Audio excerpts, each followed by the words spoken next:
সৰ্বপ্ৰথমে গণশিল্পী ৰাজীৱ শদিয়াদেৱৰ আত্মাৰ চিৰশান্তি কামনা কৰিলোঁ।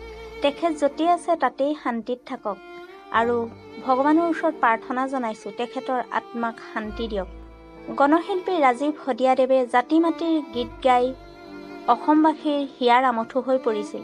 চাওকচোন, তেখেতৰ মৃত্যুৱে প্ৰমাণ কৰি দিলে যে টকাই সকলো নহয়। ৰাইজৰ পৰা সন্মান মৰম শ্ৰদ্ধা পাবৰ কাৰণে ৰাইজে ভাল পোৱা জাতি মাতিৰ গীত গাব লাগিব, ৰাইজৰ হকে ভাল কাম কৰিব লাগিব। টকাই আমি সন্মান মৰম শ্ৰদ্ধা কেতিয়াও কিনিব নোৱাৰে। আৰু আমাৰ মাজত ৰাজীৱ শদিয়াদেৱ সদায় অমৰ হৈ থাকিব।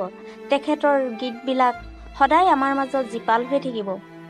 আৰু ৰাজীৱ শদিয়াদেৱক শতকোটিবাৰ প্ৰণাম জনাইছোঁ, তেখেতে জাতি মাতিৰ হৈ ইমান সুন্দৰ গীত গোৱাৰ বাবে।